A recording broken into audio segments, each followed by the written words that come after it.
নমস্কার বন্ধুরা, আজ আমাদের ভারতবর্ষের ইতিহাসের এক অমর কাহিনী শোনাবো, যা কেবল একটা গল্প নয়, সত্য আর সর্ব কঠিন পরীক্ষা। এই কাহিনী সূর্যবংশের রাজা হরিশ্চন্দ্র, যাকে আজও গোটা দুনিয়া সত্যবাদী নামে চেনে। এই কাহিনী এত গভীর স্পর্শী, যা শুনতে শুনতে তোমার চোখের জল, হৃদয় গর্ব একসঙ্গে চলে আসবে। তাই মনকে একাক করো, আমার সঙ্গে চলো সেই যুগে যখন মানুষের জীবের মূল্য প্রাণের চেয়ে বেশি ছিল। খুব প্রাচীনকালের কথা, যখন পৃথিবীতে পাপ কম আর পুণ্য বেশি ছিল। ভারতবর্ষের পবিত্র ভূমিতে ছিল অযোধ্যা নামে এক নগরী। অযোধ্যা মানে যাকে যুদ্ধও হারানো যায় না। সেই নগরীর সৌন্দর্য বর্ণনা করা কঠিন। ঘরগুলো ছিল রাজপ্রাসাদের মতো, রাস্তায় সবসময় ফুলের গন্ধে ভেসে বেড়াতো, আর বাতাসে বেদ মন্ত্রের ধ্বনি শোনা যেত। সেই নগরীর রাজা ছিল রাজা হরিশ্চন্দ্র। তিনি ছিলেন ইক্ষ্বাক মহাশয়। সেই বংশে জন্মেছিলেন শ্রীরাম। মহারাজ হরিশ্চন্দ্রের খ্যাতি 3 লোকে ছড়িয়ে পড়েছিল। তিনি শুধু বীর যোদ্ধা ছিলেন না, দয়া ধর্ম সর্বোপরি সত্যর জীবন্ত রূপ ছিল। বলা হতো সূর্য পশ্চিমে উঠতে পারে, নদীর দিক বদলাতে পারে, পূর্ববর্তী স্থান ছেড়ে সরে যেতে পারে, কিন্তু রাজা হরিশ্চন্দ্রের মুখ থেকে বেরোনো কথা এর ঘুম পাড়ানো শোনা যেত। রাজ্যের সিংহ আর ছাগল একই ঘাটে জল খেত, কারো ভয় ছিল না। রাজা হরিশ্চন্দ্রের পত্নী ছিলেন মহারানী তারামতী, যিনি সৌন্দর্য আর গুণে লক্ষ্মী দেবীর মতো। তাদের একটি ছোট্ট অতিষ্ঠিত পুত্র ছিল, নাম রোহিতাস্য। এই ছোট্ট পরিবার অযোধ্যা রাজপ্রাসাদে বড় সুখে শান্তিতে থাকতো। রাজার খাজানা সালামার কোনো অহংকার ছিল না। তিনি গর্ব করতেন নিজের ধর্ম আর সত্যের উপর।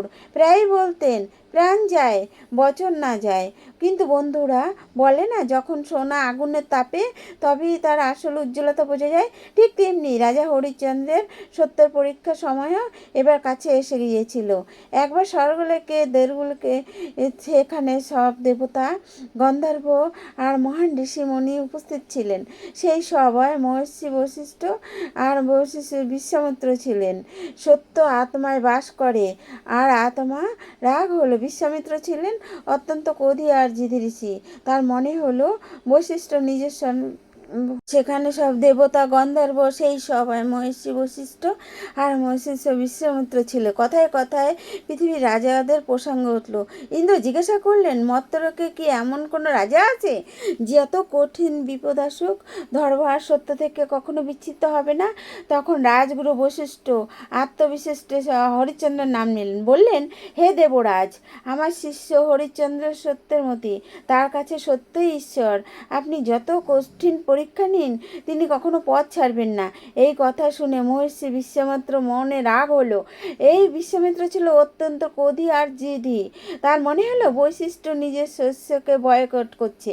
তিনি চ্যালেঞ্জ ছুড়ে দিলেন, বৈশিষ্ট্য, তুমি হরিশ্চন্দ্রের এত গুণগান করছো, কিন্তু মনে রেখো, মানুষ ততক্ষণই সত্য বলে যতক্ষণ বিপদ আসে না। পরিবারের সংকট হলে ক্ষুধা তৃষ্ণায় প্রাণ ব্যথা থাকে, বড় বড় জ্ঞানীও পথ বদলায়। আমি হরিশ্চন্দ্রের পরীক্ষা নেব, দেখব তার সত্য কত গুণী। যদি আমি তাকে সত্য থেকে তাড়াতে না পারি, তাহলে আমার নাম বিশ্বামিত্র নয়। মহর্ষি বশিষ্ঠ শান্তভাবে হেসে বললেন, যেমন আপনার ইচ্ছা ঋষিবর, সত্যকে আঁচ লাগে না। এখান থেকেই শুরু হলো মহাপরীক্ষা, যা দেবতাদের ওখানে ছড়ালো। বিশ্বামিত্র তার তপোবন দিয়ে ঠিক করলেন, হরিশ্চন্দ্রকে মিথ্যে বলতে, বচন ভঙ্গ করতে বাধ্য করলেন। তার জন্য রচনা করলেন। এক রাতে রাজা হরিশ্চন্দ্র প্রাসাদে গভীর ঘুমেছিল। স্বপ্ন দেখছেন অতি তেজস্বী ব্রাহ্মণ তার সামনে দাঁড়িয়ে আছে। রাজা স্বপ্নেই তার আদেশ করলেন এবং জিজ্ঞাসা করলেন, হে ব্রাহ্মণ দেব, আমি আপনার কি সেবা করতে পারি? ব্রাহ্মণ বললেন, রাজন, তুমি খুব দানশীল বলে খ্যাতি। তুমি কি আমাকে যা চাইবো তাই দিতে পারবে? রাজা স্বপ্নেও রাজা, দানশীল রয়ে গেল। ভাবলেন না, বললেন, হে মহারাজ, আপনি যা চাইবেন আমি দিতে প্রস্তুত। আমার যা কিছু আছে সব আপনার। ব্রাহ্মণ বললেন, ভেবে দেখো রাজন, পরে পিছিয়ে যেও না। রাজা বললেন, রঘুকুলের নীতি, আমরা যা বলি তা পালন করি, আপনি যান। তখন ব্রাহ্মণ বললেন, রাজন, আমি তোমার পূর্ণ রাজ্য, রাজকার্য, খাজানা, সেনা সব কিছু দানে চাই, দিতে পারবে? রাজা স্বপ্নে হাত জোর করে বললেন, জি মহারাজ, আমি আমার সমস্ত রাজ্য আপনাকে দান করলাম। যেই এই বচন দিলেন, রাজার ঘুম ভেঙে গেল। সকাল হয়ে গিয়েছিল। রাজা বিছানায় উঠে বসে ভাবলো, কি অদ্ভুত স্বপ্ন, পুরো রাজ্য দান করে দিলাম। কিন্তু আবার ভাবলেন, এ তো শুধুই স্বপ্ন, বাস্তব কি? রাজা হরিশ্চন্দ্রের অন্তর আত্মা মানল না, বলতে লাগলো, বচন তো বচন, জেদি দেওয়া হোক আর স্বপ্নে দেওয়া হোক। ঠিক তখনই দুয়ার পাড়ে এসে খবর দিল, রাজদুয়ারে এক অতি তেজস্বী ঋষি এলেন। রাজা তৎক্ষণাৎ সিংহাসন থেকে উঠে লগ্নপথে ঋষির স্বাগতের জন্য আসলেন। দরজায় দেখে অবাক, এই যে সেই ঋষি যাকে স্বপ্ন দেখেছিলাম। এ ছিলেন স্বয়ং মশিষী বিশ্বামিত্র। জল নিঃশ্বাস করে দরবারে নিয়ে আসলেন। বিশ্বামিত্র সিংহাসনে বসতে অস্বীকার করতে তা রাজাকে তীক্ষ্ণ, হরিশ্চন্দ্র, গত রাতে তুমি কি করেছিলে মনে আছে? রাজা মাথা নিচু করে বিনীতভাবে বলে, জি ঋষিবর, মনে আছে। স্বপ্নে আমি তো আপনাকে সর্বস্ব দান করেছিলাম। বিশ্বামিত্র কঠোর কণ্ঠে বললেন, তাহলে এখন জেগে উঠে কি কথা থেকে ফিরে যাবে? এটা তো স্বপ্ন ছিল। দরবারে নিস্তব্ধ এলো। মন্ত্রী দরবারীরা ভয়ে কাঁপলো। সবাই ভাবলো, রাজা ভাবলো স্বপ্নের কথা সত্যি হয় না, কিন্তু হরিশ্চন্দ্র সত্যবাদী। হাত জোর করে বললেন, না ঋষিবর, স্বপ্ন দেওয়া বচন আমার কাছে জেগে যাওয়ার বচনের মতো সত্য। সত্য আত্মায় বাস করে, আত্মা কখনো ভোলে না। যদি আপনি রাজ্য দান করে থাকি, তাহলে এই রাজ্য এখন থেকে আপনার। বিশ্বামিত্র মনে মনে অবাক হলেন। পরীক্ষা তো নিতে হবে। বললেন, ঠিক আছে রাজন, যদি এই রাজ্য আমার হয়, তাহলে তুমি আর এই সিংহাসনে বসতে পারবে না। তৎক্ষণাৎ মা রাজমুকুট খুলে রাজ্যের অধিকার সমর্পণ করলো। এক মুহূর্ত দেরি করলেন না। মাথা থেকে ভারী রাজমুকুট খুলে বিশ্বামিত্রের চরণে রেখে দিলেন। রাজকীয় বস্ত্র মোহ ত্যাগ করে সাধারণ বস্ত্র পরতে প্রস্তুত হলেন। পুরো দরবার চোখে জলে ভরে গেল। প্রজা কাঁদতে লাগলো, তাদের পিতৃতুল্য রাজা আজ ভিখারি হচ্ছেন। কিন্তু গল্প এখানে শেষ না, এ তো সবে শুরু। রাজা চলে যাচ্ছে। বিশ্বামিত্র তাকে থামিয়ে বলল, দাঁড়াও হরিশ্চন্দ্র, রাজ্য তো দান করেছ, কিন্তু একটা নিয়ম আছে। যখন কোনো রাজা ব্রাহ্মণকে দান করে, দানের সঙ্গে দক্ষিণাও দিতে হয়। দক্ষিণা ছাড়া দান অসম্পূর্ণ। তাহলে বলো, এই রাজরানীর দক্ষিণা কোথায়?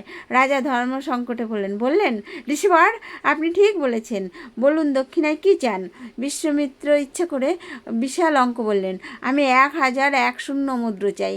রাজা তৎক্ষণাৎ মন্ত্রীকে আদেশ দিলেন, কোষাগার থেকে 1001 স্বর্ণমুদ্র নিয়ে আসো। বিশ্বামিত্র হু হু করে হেসে বললেন, হরিশ্চন্দ্র, ভুলে যাচ্ছ, তুমি তো এই মাত্র পুরো রাজ্য, খাজানা সব কিছু আমাকে দান করেছো। এখন সেই খাজানা আমার। তুমি আমার এই খাজানা থেকে আমাকে দক্ষিণা দেবে কি করে? কিন্তু অধর্ম হলো। তোমার কাছে এখন নিজের বলতে একটা কড়িও নেই। দক্ষিণা তোমাকে নিজের ধন থেকে দিতে হবে, রাস্তার ধন থেকে নয়। রাজা স্তম্ভিত। কথায় 100 ভাগ সত্য। রাজ্য দান করলে খাজানাও দান হয়ে গেছে। রাজার কাছে এখন কিচ্ছু নেই। তারামতির দিকে তাকালেন। রানী সব বুঝছিলেন। রাজা বললেন, ঋষিবর, আপনি ঠিক বলেছেন, কিন্তু এখন আমার কাছে কিছু নেই। আমাকে কিছু সময় দিন, আমি উপার্জন করে আপনার দক্ষিণা শোধ করব। বিশ্বামিত্র ভুল কষ্ট বললেন, সময়? ঠিক আছে, 1 মাস সময় দেব, কিন্তু মনে রেখো, 1 মাসের মধ্যে দক্ষিণা না পেলে আমি তোমাকে অভিশাপ দিয়ে ভস্ম করে দেব, আর তোমার সত্য মিথ্যা প্রমাণিত হবে। রাজা মাথা নিচু করে সত্য নেমে এলেন। এখন রাজা হরিশ্চন্দ্র, রানী তারামতি আর তাদের ছোট পুত্র রোহিতকে 3 জনের প্রসাদ ঘর চিরকালের মতো ছেড়ে চলে গেল, রাজকীয় বস্ত্র ত্যাগ করে। রাজা রানী একই শাড়ি দুটো টুকরো করে তন ঢাকলেন, খালি পায়ে, কোনো সেবক ছাড়া, কোনো বাহন ছাড়া অযোধ্যার মূল দ্বার দিয়ে বেরিয়ে গেলেন। পুরো অযোধ্যা কাঁদতে কাঁদতে গেলেন। লোকেরা মাটিতে শুয়ে পড়ল। রাজার পায়ের ধুলো মাথায় লাগাচ্ছিল, চিৎকার করছিল, হে রাজন, আমাদের ছেড়ে যাবেন না, আমরা আপনাকে ছাড়া অনাথ হয়ে যাব। আপনি যদি যান, আমাদের সঙ্গে নিয়ে চলুন। রাজা হরিশ্চন্দ্রের চোখে জল ছিল, কিন্তু প্রজাকে বোঝালেন, আমার প্রজা দেশবাসী, সেটা আমার ধর্ম, সত্য রক্ষার জন্য আমাকে যেতেই হবে। আর যদি আমাকে পিছিয়ে পড়ি, আগামী প্রজন্মে বলবে হরিশ্চন্দ্র কাপুরুষ ছিল। নতুন রাজা বিশ্বামিত্র সেবা করো। বড় কষ্ট সেবাকে অজানা পথ চলতে শুরু করলেন। তাদের যাত্রা ছিল অত্যন্ত কঠিন। যে পা কখনো ফুলের বিছানা ছাড়া মাটিতে পড়েনি, আজ কাঁটায় আর পাথরে জ্বলছে। কড়া রোদ তাদের পোড়াচ্ছে, ক্ষুধা তৃষ্ণা তাদের কষ্ট দিচ্ছে। রোহিত জিজ্ঞেস করে, মা, আমরা কোথায় যাচ্ছি? আমার ক্ষুধা লেগেছে, জল চাই। রানী তারামতির চোখে জল লুকিয়ে তাকে শুকনো রুটি খাওয়াচ্ছে চেষ্টা করে, কখনো কখনো জল খাইয়েই কাটাতে হয়। রাজা হরিশ্চন্দ্র মনে একটাই চিন্তা, ঋষির দক্ষিণা 1 মাসের মধ্যে 1000 স্বর্ণমুদ্রা আমাকে উপার্জন করতে হবে। কিন্তু কোথা থেকে? সেই সময় কাশী বা বারাণসীকে ভগবান শিবের নগরী বলতো। কাশী পৃথিবীর অংশ নয়, শিবের ত্রিশূলের অংশ। তাই বিশ্বামিত্রকে দিয়ন কাশীতে প্রযোজ্য নয়। রাজা ঠিক করলেন কাশী যাবেন এবং সেখানে কোনো কাজ খুঁজে ঋণ শোধ করবে। কয়েকদিন কঠিন যাত্রার পর ক্ষুধা তৃষ্ণায় অবসন্ন পায়ে ফোসকা নিয়ে 3 জন কাশী পৌঁছালেন। কাশীর ঘাট, গঙ্গার ঢেউ, মন্দিরের ঘণ্টা সবই পবিত্র, কিন্তু রাজার মাথার ওপর ঋণের তরোয়াল ঝুলছে। কাশী পৌঁছাতেই মাস প্রায় শেষ। রাজা খুব চিন্তিত। বাজারে দাঁড়িয়ে কাঁদছিল, কিন্তু কেউ কাজ দিচ্ছে না। কেউ ভিখারি ভাবছে, কেউ পাগল ভাবছে। কারোরই বিশ্বাস হলো না এরা অযোধ্যার রাজা। ঠিক যেদিন সময় শেষ হলো, মহর্ষি বিশ্বামিত্র সেখানে এসে উপস্থিত। সে কড়া গলায় বললেন, হরিশ্চন্দ্র, মাস পূর্ণ হয়ে গেছে, সন্ধ্যে নামছে, আনো আমার দক্ষিণা। সূর্যদেবরাকে স্বর্ণমুদ্রা না পেলে আমার অভিশাপের জন্য প্রস্তুত হও। রাজা কেঁপে উঠলেন, হাত জোর করে বললেন, ঋষিবর, দিন দুবার আগে কিছু সময় আছে, আর সন্ধ্যের মধ্যে আপনার ঋণ শোধ করে দেব, আর একটু সময় দিন। বিশ্বামিত্র রাগে বলল, ঠিক আছে, সন্ধেবেলা আসবো। তখন দক্ষিণা না পেলে আর দয়া নেই। ঋষি চলে গেলেন। কিছু রাজার সামনে এখন পর্বত সমস্যা, এত অল্প সময় কোথা থেকে মুদ্রা আসবে? তিনি রানী তারামতির দিকে তাকালেন। রাখি দৃঢ় সংকল্প, তিনি ভারতীয় নারী, স্বামীর ধর্মের জন্য আগুনও ঝাঁপ দিতে পারে। তারামতি এগিয়ে হাত ধরে বললেন, স্বামী, আপনি চিন্তা কেন করছেন? আপনার সত্য রক্ষার জন্য আমাকেও যদি বিক্রি করতে হয় আমি তৈরি। আমাকে বাজারে বেচে দিন, যা পাবেন তাই ঋষির ঋণ শোধ করবেন। রাজা হরিশ্চন্দ্র পাথর হয়ে গেলেন, কলিজা মুখে উঠল। তিনি যে ধর্মপত্নীকে বেচা, এ কেমন ধর্ম, এ কেমন পরীক্ষা? কাঁদতে কাঁদতে বললেন, তারা, তুমি কি বলছো? আমি মরে যাব, তোমাকে বেচতে পারবো না। রানী বোঝালেন, স্বামী, দেহ তো নষ্ট, একদিন ধ্বংস হবেই, কিন্তু আপনার বচন ভঙ্গ হলে সত্যর নিন্দা হবে। দুনিয়া বলবে পত্নীর রাজা হরিশ্চন্দ্র ধর্ম ছেড়েছেন। আবার দিব্যি, সংকোচ করবেন না, আমাকে বেচে দিন। রাজা হৃদয় ছিন্ন বিচ্ছিন্ন হচ্ছিল। সময় যাচ্ছে, ঋষির অভিযোগ সৃষ্টি পুড়িয়ে দিতে পারে। পাথর হৃদয় থেকে কাঁদতে কাঁদতে রাজা হরিশ্চন্দ্র কাশীর সেই বাজারে গেলেন যেখানে দাস দাসী বিক্রি করে। ভেবে দেখো সেই দৃশ্য। এক রাজা রানীকে ডেকে বলছে, নাও ভাই, কেউ দাসী নাও, ঘরের কাজ করার স্ত্রী লোক নাও। রাজার জিভ আটকে যাচ্ছিল, চোখ দিয়ে গঙ্গা যমুনা বয়ে যাচ্ছে। বাজারে এক বৃদ্ধ ব্রাহ্মণ এলো, তার ঘরের কাজের জন্য দাসী দরকার। সে রানী তারামণিকে দেখে দরদাম করলো, দর কষাকষি হলো এবং বৃদ্ধ ব্রাহ্মণ রানীকে কিনতে রাজি হলো। কিন্তু যা মুদ্রা দিল তার ঋষির ঋণ শোধ করার জন্য যথেষ্ট ছিল না, তবু বিক্রি হয়ে গেল। এবার বিদায়ের সময় রানী তারামতি চলে যাচ্ছে, কিন্তু ছোট বাচ্চক রোহিত তার মাকে ছাড়তে রাজি না। মায়ের শাড়ি ধরে কাঁদতে লাগলো, মা, আমাকে সঙ্গে নিয়ে চলো, তোমাকে ছাড়া আমি থাকতে পারবো না। সেই ব্রাহ্মণ ছিল নিষ্ঠুর, বললে, আমি শুধু স্ত্রীর লোকটাকে কিনেছি, বাচ্চাকে নয়। বাচ্চার কান্না রানীর অন্য শুনে আরও কিছু মুদ্রা দিয়ে রোহিতকে কিনে নিল। এইভাবে রাত দুজনে বিক্রি হয়ে গেলেন। রাজা হরিশ্চন্দ্র একা দাঁড়িয়ে এলো। তার পত্নী আর পুত্র তার থেকে দূরে চলে যাচ্ছে, আর তিনি তারা থামাতে পারছেন না। এখন রাজার কাছে কিছু মুদ্রা এলো, তাও ঋষির অঙ্কের চেয়ে কম। রাজা ভাবলো এবার সব শেষ। তখন বিশ্বামিত্র আবার এলেন, এ কি, এত পুরো দক্ষিণা নয়, বাকি মুদ্রা কোথায়? সূর্য ডোবার আর কিছুক্ষণ বাকি। রাজা আকাশের দিকে তাকিয়ে, বেচার মতো আর কিচ্ছু বাকি নেই নিজেকে ছাড়া। রাজা গভীর কাশির জোরে ডাকলেন, আমি নিজেকে বেচতে চাই, কেউ আছে আমাকে কিনবে?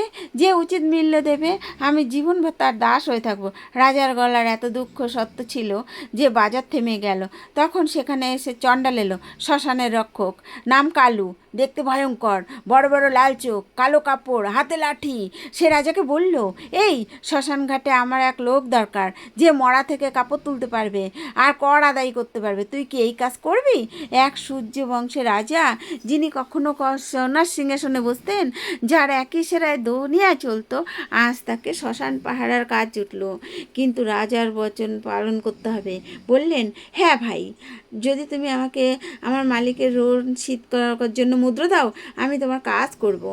কালু চণ্ডাল বাকি মুদ্রা দিয়ে দিল। রাজা তৎক্ষণাৎ সব মুদ্রা বিশ্বামিত্রের চরণে রেখে বললেন, ঋষিবর, আপনার দক্ষিণে পূর্ণ হলো, এখন আমি আপনার ঋণ থেকে মুক্ত। বিশ্বামিত্র মুদ্রা নিয়েও অন্তর্ধান হলেন, কিন্তু যাবার সময় তার চোখেও হরিশ্চন্দ্রের প্রতি অদ্ভুত শ্রদ্ধা ছিল। কিন্তু পরীক্ষায় এখনও শেষ হয়নি। এখন রাজা হরিশ্চন্দ্র আর রাজা নয়, তিনি কালু চণ্ডালের দাস হয়ে গেলেন। তার কাজ শ্মশান ঘাটে থাকা, চিতা জ্বালানো, যারা মরা পোড়াতে আসে তাদের থেকে কর আদায় করা। তাদের ছিল কর না দিয়ে কাউকে অন্ত্যেষ্টিক্রিয়া করাতে দেওয়া যাবে না, আপন হোক আর পর হোক। দিন গেল, মাস গেল, রাজা হরিশ্চন্দ্রের রূপ পুরোপুরি বদলে গেল। চুল বেড়ে গেল, কাপড় ছিঁড়ে ছিঁড়ে হয়ে গেল, শরীরে শ্মশানের ছাই লেগে থাকতো। দিন রাত মরার মধ্যে থাকতেন। জ্বলন্ত চিতার গন্ধ আর শিয়াল কুকুরের ডাকের মধ্যে তার জীবন কাটছিল। তিনি পুরনো জীবন, প্রাসাদ, রানী, পুত্রকে প্রায় ভুলতে চেয়েছিলেন, শুধু কাজে মন দিতেন। সাবধান, কাপড় না দিয়ে কত চিতা জ্বালানো যাবে না, এটাই এখন জীবন তার মন্ত্র। অন্যদিকে রানী তারামতির জীবনও নরকের চেয়ে কম ছিল না। তিনি ব্রাহ্মণের বাড়িতে ঝাড়ু দিতেন, থালা বাসন মাজতেন, জঙ্গল থেকে কাঠ কুড়িয়ে আনতেন, কচি রোহিতার ছোটোখাটো কাজ করতেন। যে কোমল রাজকুমার কখনো ফুল নিয়ে খেলতো, সে এখন খালি পায়ে জঙ্গলে কাঠ কুড়াচ্ছে। একদিন সকালে ব্রাহ্মণ সব ফুল আর যজ্ঞের কাঠ আনতে পাঠালেন। রোহিতা সব খুশি মনে গেল। মা মা বলতে বলতে মাটিতে পড়ে গেল এবং কিছুক্ষণের মধ্যে শরীর নীল হয়ে গেল। তার মৃত্যু হলো। ভেবে দেখো বন্ধুরা, এখন মায়ের ওপর কি বিপদ নেমে এলো। যখন জানলো তখন একমাত্র পুত্র বুড়ো বয়সী সহায় এই দুনিয়ায় আর নেই। চারপাশের লোকে কোনো রকম খবর ব্রাহ্মণের বাড়ি পৌঁছালো। রানী তারামতি ধরাম করে মাটিতে পড়ে গেল। দৌড়ে গিয়ে বাগানের পুত্র মৃতদেহ কুলে তুলে আকুল কান্না শুরু করলো। কিন্তু দেখো, এক দাসী, তার কোনো অধিকার নেই। ব্রাহ্মণ বলল, কাঁদলে হবে না, দিন ডুবে যাচ্ছে, এটাকে নিয়ে যাও, অন্ত্যেষ্টি করে এসো, আর তাড়াতাড়ি ফিরে এসে কাজে লেগে। রানীর কাছে কাপের কোনার মুদ্রা নেই, কাঠও নেই। একে পাত্র দেহ কোলে তুলে নিয়ে কাঁদতে কাঁদতে শ্মশান ঘাটের দিকে রওনা হলেন।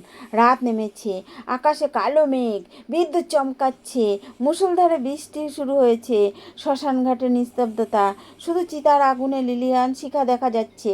রানী তারামতি পুত্রকে জড়িয়ে সেই অন্ধকারে শ্মশানে পৌঁছালেন। তিনি জানতেন না এখানকার রক্ষী কার কেউ নয়, তারই স্বামী মহারাজ হরিশ্চন্দ্র। আর রাজা হরিশ্চন্দ্র জানতেন না দক্ষিণে মা পুত্রের লাশ নিয়ে এসছেন তিনি, তার তারামতি, তারই রোহিতা। সব নিয়তি তাদের এমনভাবে দাঁড় করিয়েছে যেখানে এক স্বামীকে নিজের পত্নীর কাছ থেকে, এক পিতাকে পুত্রের সব থেকে কর আদায় করতে হবে। শ্মশান ঘাটে সেই দৃশ্য রোমহর্ষক। ঘোর অন্ধকার রাত, আকাশে বিদ্যুৎ এমন চমকাচ্ছে যেন আকাশ ফেটে পড়ছে। প্রবল বৃষ্টি, চিতার আগুন বারবার নিভে যাচ্ছে, আবার হাওয়ায় জ্বলে উঠছে। চারদিকে ছড়ানো হাড়, মাথার খুলি, মানুষের ভয়ঙ্কর ডাক। রানী তারামতি পুত্রকে বউকে জড়িয়ে ভরা পথে হোঁচট খেতে খেতে চলছেন। মাথা ঢাকার কোনো কাপড় নেই, পুত্রের দেহ ঢাকারও কাপড় নেই। তিনি শুধু কাঁদছেন, কিন্তু তার কান্না মেঘের গর্জনে ডুবে যাচ্ছে। যেই একটা খালি জায়গায় দেহ মাটিতে রাখলো, শুকনো কাঠ খুঁজতে গেল, অমনি এক ভারী কঠোর করে গর্জে উঠল, সাবধান, কে ওখানে? কর না দিয়ে এখানে চিতা জ্বালানো হবে না। এই গলা রাজা হরিশ্চন্দ্রের। সময় কি নির্মূল পরিহাস। অন্ধকারে বৃষ্টির জন্য না রাজার পত্নীকে চিনতে পারলেন, না তারামতির স্বামীকে। রাজা হাতে লাঠি নিয়ে কাছে এলেন। তার শরীর কালো হয়ে গেছে, চুল জটায় পরিণত, চোখে অদ্ভুত শূন্যতা। কড়া গলায় বললেন, এই দেবী, তুমি যেই হও, নিয়ম জানো না? এখানে অন্ত্যেষ্টির জন্য প্রথমে শ্মশানে মালিকের কর দিতে হয়, তা কাপড় আর মুদ্রা বের করে, তবে এই বালককে পোড়াতে পারবে। রানী তারামতি তখন আর দুঃখেই সাগরে ডুবেছিল। এই কঠোর ব্যবহার তাকে আরও ভেঙে দিল। কাঁদতে কাঁদতে হাত জোর করে বললেন, হে শ্মশান রক্ষক, আমার ওপর দয়া করো। আমি এক অভাগিনী মা, এ আমার একমাত্র পুত্র সাপে কেটে মারা গেছে। আমি এক দাসী, আমার কাছে না ধন এলো, না এ বাচ্চার জন্য কাপড়। বড় কষ্টে কাঠ জড়ো করেছি, ভগবানের দোহায় আমাকে আমার পুত্রের অন্ত্যেষ্টি করতে দাও। রাজা হরিশ্চন্দ্রের হৃদয় পশ্চাৎ হলো, তো কিন্তু ধর্মা বাধা হয়ে গেল। তিনি মন পাথর করে বললেন, আমি অসহায় দেবী, আমার মালিকের আদেশ, আমি দাম না নিয়ে কাকে অনুমতি দেব না। আমি শুধু তোমার ওপর দয়া করি, তবে মালিকের প্রতি বিশ্বাসঘাতকতা করব। আমি প্রাণ দিতে পারি, বিশ্বাসঘাতকতা করতে পারি না। তোমাকে কিছু না কিছু দিতেই হবে। রানী অনুনয় করতে লাগলেন, রাজা মনা করতে লাগলেন। হঠাৎ প্রচণ্ড বিদ্যুৎ চমকালো। সেই আলোয় হরিশ্চন্দ্র চোখ পড়ল স্ত্রী লোকের মুখে, আর মাটিতে পড়ে থাকা বাচ্চার ওপর। সেই যে চেনা মুখ, সেই কোমল দেহ। রাজার পায়ের তলা থেকে মাটি সরে গেল। তুই চিৎকার করে উঠল, তারা তুমি? আরে এ আমার রোহিত সব। অন্যদিকে রানী তারামতি ও বিদ্যুতের আলো রাজাকে চিনতে পারলেন। সেই তেজস্বী লাটার, সেই চোখ, একই অবস্থা হয়েছে। দুজনেই একে অপরকে দেখে হতবাক। তারপর দুজনের ধৈর্যের বাঁধ ভেঙে গেল। রাজা দৌড়ে মৃত পুত্রের কাছে গিয়ে বুকে জড়িয়ে ধরে আকুল কান্না শুরু করলো। আমার বাচ্চা, আমার রাজকুমার, এ কি হয়ে গেল? আমি কি অভাগা বাবা যে তাকে দু মুঠো ভাত দিতে পারলাম না। আজ তুই আমাকে ছেড়ে চলে গেলি। রানী তারামতি ও স্বামীর গলা জড়িয়ে ধরে কাঁদতে লাগলো। শ্মশানে সেই ভয়ঙ্কর রাত তাদের বিলাপে আরও করুণ হয়ে উঠল। যিনি একদিন ন্যায়ের প্রতীক ছিলেন, আজ নিজের কোলে নিজের মৃতের পুত্রকে নিয়ে বসে আছেন। কিছুক্ষণ দুজন কাঁদল, ভাগ্যকে ধিক্কার দিলেন। কিন্তু হঠাৎ হরিশ্চন্দ্রের বচন মনে পড়ল, ধর্ম মনে পড়ল। তিনি ধাক্কা দিয়ে আলাদা হয়ে চোখের জল মুছে ফেললেন। ভেবে দেখো, সেই মুহূর্তে এক বাবার সামনে তার একমাত্র পুত্রের লাশ বিলাপ করছে। তবুও তিনি কি বললেন? কাপা গলায় সাথীকে রানী বললেন, তারা চুপ করো। আমরা দুঃখে ধর্ম ভুলতে পারি না। আমি এখানকার সেবক, তুমি এখানে একটা দেহ নিয়ে এসেছো। নিয়ম সবার জন্য সমান। আমার নিজের পুত্র হলেও আমাকে মালির কর আদায় করতে হবে। তুমি কর না দিয়ে রোহিতের অন্ত্যেষ্টি করতে পারবে না। রানী তারামতি হন্তবাক বললেন, স্বামী, আপনি কি বলছেন? এ তো আপনার নিজের পুত্র। আমাদের কাছে কিছু নেই। আপনি জানেন? আপনি কি নিজের পুত্রের লাশ থেকে কর নেবেন? রাজা মুখে পাথর চাপা দিয়ে বললেন, হ্যাঁ তারা, আজ যদি আমি পুত্রের নিয়ম ভঙ্গ করি, সত্য হেরে যাবে। দুনিয়া বলবে রাজা হরিশ্চন্দ্র সত্য শুধু সুখের দিনের সঙ্গী ছিল। আমাকে ক্ষমা করো, কিন্তু তোমাকে কর দিতেই হবে। রানী তারামতি বুঝলেন তার স্বামীর সুখের কত উঁচু দাঁড়িয়ে। তিনি শাড়ির আঁচলের দিকে তাকালেন। তাকে দেখলেন আর কিছু নেই, একটা কাপড় যা তার দেহ ঢাকছে। ভারতীয় সংস্কৃতি এক স্ত্রীলোকের লজ্জা তার বস্ত্রই সব। কিন্তু এখানে ধর্মরক্ষক প্রশ্ন। রানী কাঁদতে কাঁদতে বললেন, ঠিক আছে স্বামী, যদি সত্যের এই স্বামীর দাম হয় আমি দেব। আমার কাছে ধন নেই, এই শাড়ি আছে। আমি এই অর্ধেক ছেড়ে আপনাকে কর হিসাবে দেব। যেই রানী তারামতি শাড়ি ছেঁড়ার জন্য হাত বাড়ালো, অমনি গোটা ব্রহ্মাণ্ড কেঁপে উঠল। পৃথিবী কাঁপতে লাগলো, আকাশে প্রলয়ের মতো গর্জন। এই ছিল সত্য ত্যাগ ও বলিদানের চরম সীমা, যা দেখে তবে তারাও চোখের জলটা ধরে রাখতে পারলেন না। ঠিক সেই মুহূর্তে যখন রানী শাড়ি ছিঁড়তে যাচ্ছিলেন, এক দিব্য আলো প্রকাশিত হলো। আলো এত উজ্জ্বল যে শ্মশানের অন্ধকার মুছে গেল। স্বয়ং ভগবান নারায়ণ, শিব, দেবরাজ ইন্দ্র আর মহিষী বিশ্বামিত্র সেখানে প্রকট হলেন। মহিষী বিশ্বামিত্র এগিয়ে এসে রানীর হাত ধরে বললেন, থামো বেটি, বাস আর না, পরীক্ষা শেষ। রাজা হরিশ্চন্দ্র আর রানী তারামতি অবাক হয়ে দেখলেন বিশ্বামিত্রের চোখে আজ রাগ নয়, ভালোবাসা শ্রদ্ধার জল। তিনি রাজাকে জড়িয়ে ধরে বললেন, হরিশ্চন্দ্র, তুমি জিতে গেছো। তুমি সত্যিই সত্যবাদী। আমি 3 লোকে খুঁজে দেখলাম, তোমার মতো ধর্মপরায়ণ আর কেউ ছিল না, আর নিয়েই কখনো হবে না। তুমি প্রমাণ করলে সত্যের জন্য তুমি রাজ্য, পরিবার, এমনকি পুত্র দেহ আর পত্নীর লজ্জাও বাজি রাখতে পারলে। তখন সেখানে অলৌকিক ঘটনা ঘটল। ভগবানের কৃপায় যে ছোট রোহিত মৃত পড়েছিল, সে হাত পা নেড়ে উঠে বসলো। তাকে জীবিত দেখে রাজা রানীর আনন্দের সীমা রইল না। তারা দৌড়ে পুত্রকে জড়িয়ে ধরলেন। আকাশ থেকে ফুল বর্ষণ শুরু হলো। দেবরাজ ইন্দ্র বললেন, রাজন, এসব এক মায়া ছিল, এক পরীক্ষা। তোমার রাজ্য যায়নি, তোমার পুত্র মরেনি। এসব বিশ্বামিত্র দেখার জন্য রচনা করেছিলেন যে তুমি সত্যের জন্য কত সহ্য করতে পারো। আজ থেকে তোমার নাম ইতিহাসে অমর হয়ে রয়ে গেল। মহিষী বিশ্বামিত্র তপবলে রাজা হরিশ্চন্দ্রকে তার রাজকীয় রূপ, বস্ত্র, অলঙ্কার ফিরিয়ে দিলেন। অযোধ্যার রাজ্যে ফিরিয়ে দিলেন। ভগবান শিব নিজে আশীর্বাদ করে বললেন, হরিশ্চন্দ্র, যেখানে সত্য সেখানে ধর্ম, যেখানে ধর্ম সেখানে জয়। তোমার এই কাহিনী যুগ যুগ ধরে মানুষকে প্রেরণা দেবে। যত বড় বিপদ আসুক, মানুষকে নিজের ধর্ম আর সত্য কখনো ছাড়তে নেই। রাজা হরিশ্চন্দ্র সব দেবতা আর ঋষিকে প্রণাম করে বললেন, প্রভু, আমার রাজ্যের মোহ নেই, আমার শান্তি এই, আমি পরীক্ষায় উত্তীর্ণ হয়েছি, কিন্তু আমার এক প্রার্থনা, আমার সত্যের সাথে থাকে। তবে আমার প্রজা যারা আমার বিরহে এত দুঃখ সহ্য করেছে তাদের সুখ শান্তি দিন। তারপর রাজা হরিশ্চন্দ্র রানী তারামূর্তি রোহিতকে সহ অযোধ্যায় ফিরলেন। তাদের ফেরার খবর শুনে পুরো অযোধ্যায় দীপাবলির মতো উৎসব হলেন। লোকে নেচে গেয়ে রাজা স্বাগত করতে শুরু করলো। রাজা আবার রাজকার্য গ্রহণ করলেন। এবার তার শাসন আগের চেয়েও বেশি ধর্মময় হলেন। বলা হয় রাজা হরিশ্চন্দ্র হাজার হাজার বছর রাজত্ব করেছেন এবং শেষে সত্যের প্রভাবে দেহ সত্যের স্বর্গে প্রমাণ করেছে। তার কাহিনী মিথ্যের পা ছোট, কিছুক্ষণ জিততে পারে, সে জয় সবসময় সত্যেরই হয়।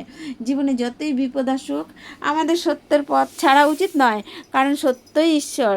বন্ধুরা, কাহিনী এখানে শেষ নয়, বরং সত্যির অর্থ জীবনের আসল অধ্যায় তখনই শুরু হয়েছিল।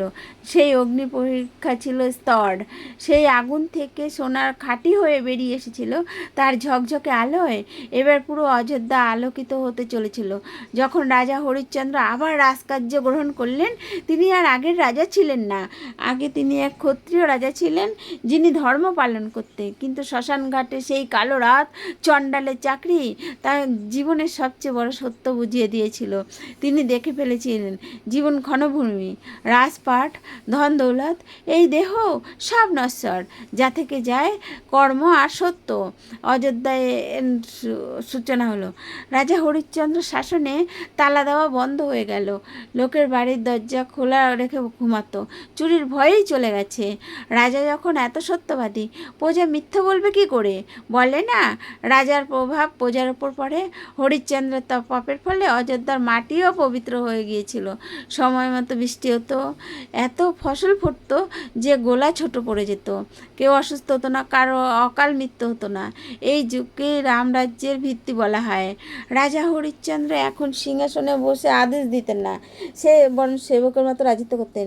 প্রায়ই ছদ্মবেশ বলে প্রজার মাঝে যেতে এবার দেখতেন কারো কোনো দুঃখ আছে কি না। একদিন রাজা প্রাসাদের বাগানে বসেছিলেন, তার পাশে বসেছিলেন যুবক হয়ে ওঠা রোহিত। সে শৈশবের মৃত্যুকে জড়িয়ে আবার জীবন পেয়েছেন।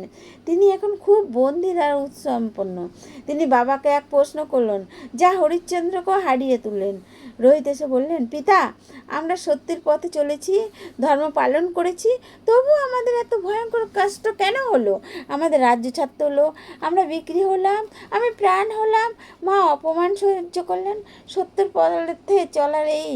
রাজা হরিশ্চন্দ্র মাথায় হাত বুলিয়ে হেসে আর গভীর কথা বললেন, পুত্র রোহিত অশোক, তুমি যখন বাজার থেকে সোনার গয়না কিনতে যাও, সোনারি তখন আগুনে তাপায়, পেটায়, কাটে, সে কি সোনাকে ঘেন্না করে? না, তাপায় যাতে খাদ বেরিয়ে গিয়ে দুনিয়ার সবচেয়ে উজ্জ্বল আর মূল্যবান গয়না হয়। ঈশ্বরও আমাদের দুঃখের আগুনে পোড়ায়, যাতে আমাদের অহংকার অজ্ঞান পুরো ছাই হয়ে যায়। আমরা যদি সেই কষ্টটা সহ্য করতাম, আজই অন্তরের সুখ শান্তি অনুভব করতে পারতাম না। সত্যের পথ কাটায় ভরা ঠিকই, কিন্তু গন্তব্য শান্তি দেয়। মিথ্যের পথ ফুলে ভরা মনে হয়, কিন্তু শেষে খাদে মিলে দেয়। সময়ের চাকা নিজে গতিতে ঘুরতে লাগলো। বছরের পর বছর কেটে গেল। রাজা হরিশ্চন্দ্র আর রানী তারামতী এখন বৃদ্ধ হয়ে গেছেন। চুলের উপর ঝকঝক করছে, কিন্তু মুখের তেজ আরও বেড়ে গেছে। তারা পুরো জীবন প্রজা সবাই কাটিয়ে দিয়েছে। রাজকুমার রোহিত আসলো রাজকার্য চালাতে পুরোপুরি সক্ষম। একদিন রাজা দরবারে বসে আছেন, হঠাৎ আকাশে দিব্যনাদ গেল, পুরো দরবার আলোয় ভরে গেল। সবাই ওপরে তাকিয়ে দেখলো মেঘের মাঝে এক বিশাল সুন্দর বিমান নামছে। এই সাধারণ বিমান নয়, এই স্বর্গের বিমান, যা দেবরাজ ইন্দ্র যে পাঠিয়েছেন। বিমান প্রাঙ্গণে নামলো, তা থেকে দেবদূত বেরিয়ে এলেন। তারা রাজা হরিশ্চন্দ্রকে প্রণাম করে বললেন, হে রাজন, আপনার পুণ্যকর্মের ভরে গেছে, পৃথিবীতে আপনার সময় শেষ। আপনি সত্য আর ধর্মের দৃষ্টান্ত স্থাপন করেছিলেন, তার জন্য স্বয়ং দেবরাজ ইন্দ্র পরায়ণ পিতা বর্মা আপনার দেহ সহায় স্বর্গে আসার নিমন্ত্রণ পাঠিয়েছে, চলুন, এই বিমানে আপনাকে নিতে এসেছে। এই কথা পুরো সবাই আনন্দের লোহর বয়ে গেল, কিন্তু সঙ্গে দুঃখ। তাদের প্রিয় রাজা তাদের ছেড়ে চলে যাচ্ছেন। রানী তারামতী আর রোহিতের চোখে জল এসে গেল। স্বর্গে যাওয়ার প্রত্যেক জীবন চূড়ান্ত লক্ষণ। রাজার জীবনে থাকতেই এই সৌভাগ্য পাচ্ছেন। কিন্তু বন্ধুরা, কাহিনীর আসল মোড় এখনও বাকি। রাজা হরিশ্চন্দ্র, যিনি সত্যিবাদী হওয়ার দয়ালু, নিজের জায়গা থেকে উঠলেন, বিমানের দিকে তাকালেন। বাচ্চা, যুবক, সবার চোখে একই প্রশ্ন, এবার আমাদের কি হবে? রাজার হৃদয় ভরে গেল। তিনি দেবদূতদের একটা প্রশ্ন করলেন যা দেবতাদের অবাক করে দিলেন। রাজা বললেন, হে দেবদূতগণ, আমি স্বর্গ যেতে প্রস্তুত, কিন্তু আমার সঙ্গে আমার এই প্রজাও যাবে। এরা আমার সন্তানের মতো। এরা আমার বচন দিয়েছিলাম জীবনভর এদের সঙ্গে থাকব। যদি আমি এদের দুঃখের মাঝে একা স্বর্গে চলে যাই, আমার রাজধর্ম অসম্পূর্ণ থেকে যাবে। এই বিমানে আমার সঙ্গে পুরো অযোধ্যানগরের জায়গা আছে কি? দেবদূতেরা হতবাক, বললেন, রাজন, এটা অসম্ভব। স্বর্গে শুধু পুণ্যকর্মীই যেতে পারেন। আপনি তপ সত্য দিয়ে স্থান পেয়েছেন। আপনার প্রজার সব রকমের লোক আছে, ভালো মন্দ পাপী, প্রত্যেকেই কর্ম আলাদা। ওরা আপনার স্বর্গে যেতে পারবে না। ওদের নিজের কর্ম অনুযায়ী এই পৃথিবীতেই জন্ম মৃত্যু চক্র পূর্ণ করতে হবে। আপনি চলুন, আপনার জন্য এই বিমান। রাজা হরিশ্চন্দ্র সেই মুহূর্তে স্বর্গে যাওয়ার প্রত্যাখ্যান করলেন। দৃঢ়তার সঙ্গে বললেন, যদি আমার প্রজার সঙ্গে না যেতে পারে, তবে আমারও এমন সঙ্গ চাই না। যে সুখ আপনজনের সুখ ভাঙ করতে না পারি, সেই সুখ আমার কাছে নরকের সমান। আমি প্রজার সঙ্গে এই পৃথিবীতেই থাকবো, তাদের সুখে দুঃখে অংশী হব। আপনারা বিমান ফিরিয়ে নেন। ভেবে দেখো বন্ধুরা, স্বর্গ দাঁড়িয়ে, দুঃখ থেকে মুক্তি, তবুও এক রাজা শুধু এই কারণে প্রত্যাখ্যান করছেন যে প্রজাকে পিছিয়ে ফেলে রেখে যেতে হয়। এটাকেই বলে সত্যকারের নেতৃত্ব, সত্যকারের ত্যাগ। দেবতা তাদের অনেক বুঝেছেন। হরিশ্চন্দ্র নিজের কথাই অটল। কথা দেবরাজ ইন্দ্রের কানে গেল। ইন্দ্র রাজার এই জিদ দেখে ঘাবড়ে গেল। তিনি তৎক্ষণাৎ সেখানে প্রকট হয়ে বললেন, হরিশ্চন্দ্র, তুমি কি অনর্থক করছো? এটা প্রকৃতির নিয়মের বিরুদ্ধে। প্রত্যেকে নিজের কর্মের ফল নিজে ভোগ করে। তুমি এদের পাপের বোঝা নিজের মাথায় কেন নিচ্ছ? রাজা হরিশ্চন্দ্র হাত জোর করে বলে ইন্দ্রকে বললেন, দেবরাজ, যখন আমি রাজ্য শপথ নিয়েছিলাম, তখন বলেছিলাম প্রজার পাপ পুণ্যের ভাগী রাজাও হয়। এদের পুণ্য যদি আমার হয়, এদের পাপও আমার। আপনি আমার পুণ্য সবাইকে ভাগ করে দিন। আমার যত তপশক্তি আছে নিয়ে নিন। তার বদলে আমার প্রজাকে আমার সঙ্গে স্বর্গে যাওয়ার অনুমতি দিন। একদিনের জন্য হলেও আমরা সবাই একসঙ্গে স্বর্গে যেতে পারি, তাও আমার কাছে মঞ্জুর। কিন্তু আমি একা যাব না। রাজার এই আত্মসমর্পণ দেখে স্ত্রীদেব, ব্রহ্মা, বিষ্ণু, মহেশ্বর সবাই প্রসন্ন হলেন। আকাশবাণী হলো, ধন্য হরিশ্চন্দ্র, তুমি আবার জয়ী হলে। তুমি মহানয়, তুমি করুণা বেছে নিয়েছো। তোমার ইচ্ছে পূর্ণ হবে। বলা হয়, রাজা হরিশ্চন্দ্র তপমান পূর্ণের সাহায্যে সেই দিকে এক অলৌকিক ঘটনা ঘটে। জল রাখত, তারা সবাই রাজার সঙ্গে বিমানে চড়ে স্বর্গের দিকে রওনা হয়। ইতিহাসে এটাই একমাত্র ঘটনা যখন এক রাজা নিজের সঙ্গে পুরো রাজধানী নিয়ে বৈকুণ্ঠ গেল। কিন্তু কাহিনীতে আরও এক গভীর বার্তা লুকিয়ে আছে, যা আজকে কলিযুগেও অনেক শেখায়। যখন রাজা হরিশ্চন্দ্র স্বর্গে যাচ্ছে, পথে মহর্ষি রাধা তার সঙ্গে দেখা করলেন। নারদজি ভাবলেন, কোথাও রাজার মনে মহৎ কাজের অহংকার না জন্মায়, কারণ অহংকার পুণ্য নষ্ট করে। তিনি বিমান থামিয়ে রাজাকে জিজ্ঞেস করলেন, হরিশ্চন্দ্র, তুমি সত্যিই মহান, কিন্তু একটা কথা বলো, পৃথিবীতে এত কষ্ট সহ্য করলে, বিশ্বামিত্র তোমার এত পরীক্ষা নিলেন, তার প্রতি তোমার কখনো রাগ হয়নি? তোমার কি মনে হয় না তিনি তোমার সঙ্গে অন্যায় করেছে? সে ছিল এক কঠিন প্রশ্ন। রাজা যদি বলতেন, হ্যাঁ, রাগ হয়েছিল, তাতে উনি ভুল হয়েছেন, তাহলে এটা নিন্দা হতো, স্বর্গের দরজা বন্ধ হয়ে যেত। আর যদি বলতেন, না, সব ঠিক ছিল, তাহলে হয়তো মিথ্যা হতো, যদি মনের সামান্যতম ক্ষোভ থেকে থাকে। রাজা হরিশ্চন্দ্র এসে অতি বিনয়ের সঙ্গে উত্তর দিলেন, দেবর্ষি, আমি তো মহর্ষি বিশ্বামিত্রের কাছে কৃতজ্ঞ। তিনি যদি আমার পরীক্ষা না দিতেন, দিতেন, আমি আমার আসল শক্তি কখনো জানতে পারলাম না। তিনি আমাকে ভাঙেননি, গড়ে তুলেছেন। যেমন কুপন মাটিকে পিটিয়ে সুন্দর ঘটি বানায়, তেমনি বিশ্বামিত্র আমাকে কষ্ট দিয়ে আমাকে নিখুঁত করেছেন। আমার মনে তার প্রতি কোনো শ্রদ্ধা, দোষ নেই। এই উত্তর শুনে নারদজি হতভম্ব হলেন। তার স্বীকার করলেন, হরিশ্চন্দ্র কর্মের মনি ও বাক্যে পুরোপুরি শুদ্ধ হয়ে গেছেন। এইভাবে রাজা হরিশ্চন্দ্র তার পত্নী তারামতী, পুত্র রোহিতস্য, প্রিয় প্রজা সহ ধামে গেলেন।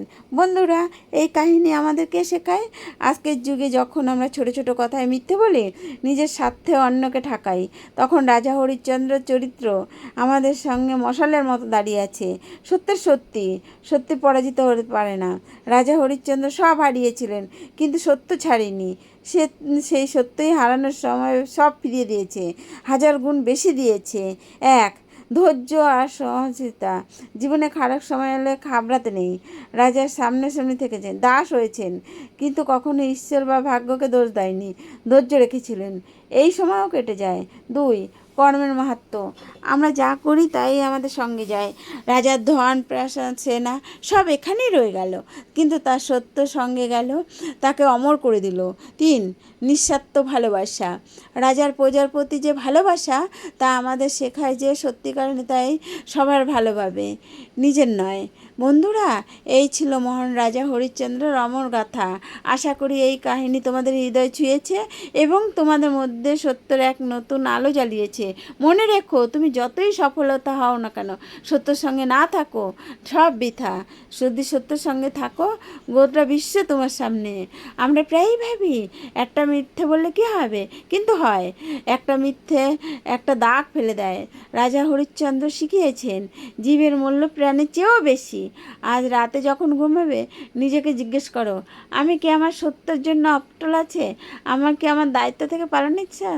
এই পর্যায়ে এসে আমার বাড়িকে বিশ্রয় দিচ্ছি, কিন্তু রাজা হরিশ্চন্দ্রের আদর্শের ধ্বনি এই ভারত ভূমিতে চিরকাল মঞ্জুরিত হয়ে যাবে।